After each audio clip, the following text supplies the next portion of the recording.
EV car కొనాలి అనుకున్న వాళ్ళు, అదే కాకుండా ఈవీ కార్ ఉన్నవాళ్ళు గూడా ప్రతి ఒక్కరు తెలుసుకోవాల్సిన ఇన్ఫర్మేషన్ అనమాట.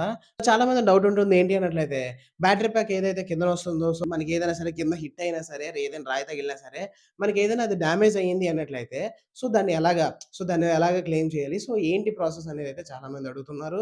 సో దానికోసం అయితే ఫుల్ డీటెయిల్స్‌గా చెప్తున్నాను. వీడియోని సేవ్ చేసుకోండి. బ్యాటరీ ప్యాక్ ఎప్పుడైనా కింద పక్క డ్యామేజ్ అయ్యింది అన్నట్లయితే, మైన్యూట్ డ్యామేజ్ అంటే పైన ఏదైతే రబ్బర్ లేయర్ వస్తుందో, రబ్బర్ లేయర్ పోయింది. చిన్నది గీసుకుంది అన్నట్లయితే ప్రాబ్లమ్ లేదు. సో, అదే కాకుండా లోన మెటల్ బాడీ కనబడుతుంది. మెటల్‌కి ఏదైనా హోల్ పడింది అన్నట్లయితే బ్యాటరీ ప్యాక్ అనేది రీప్లేస్ చేసుకోవాలనమాట. బ్యాటరీ ప్యాక్ రీప్లేస్ అంటే మొత్తం బ్యాటరీ ప్యాక్ అంతా చేంజ్ చేయరు. ఓన్లీ ట్రే అయితే చేంజ్ చేస్తారనమాట. సో, ఈ బ్యాటరీ ప్యాక్ ట్రే చేంజ్ చేయడానికైతే మనకి ఏదైతే సర్వీస్ సెంటర్‌లో ఉన్నాయో సో, వీళ్ళకైతే పర్మిషన్ లేదు. సో, బ్యాటరీ ప్యాక్ అయితే రిమూవ్ చేసి, ప్యాక్ చేసి మనకేదైతే బ్యాటరీ ప్యాక్ ఆథరైజ్ ఏవైతే ఉన్నాయో లైక్ బీవైడీ గాని, ఆక్టేలియన్, టాకో సో, ఇలాంటివి ఏవైతే ఉన్నాయో ఈ యొక్క మెయిన్ ప్లాంట్‌కయితే దీన్నయితే ప్యాక్ చేసి పంపిస్తారనమాట.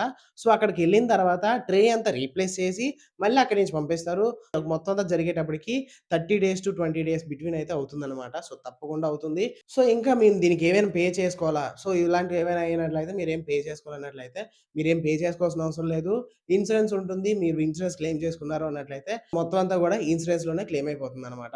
సో, దీని గురించయితే మీరు కంగారు పడొద్దు. సో, ఇంకా దీని గురించి ఇంకేమైనా డౌట్స్ ఉన్నాయి అన్నట్లయితే కామెంట్ సెక్షన్‌లో చెప్పండి. మరింత ఇన్ఫర్మేషన్ కోసం ఏం చేయాలో మీకు తెలుసు కదా!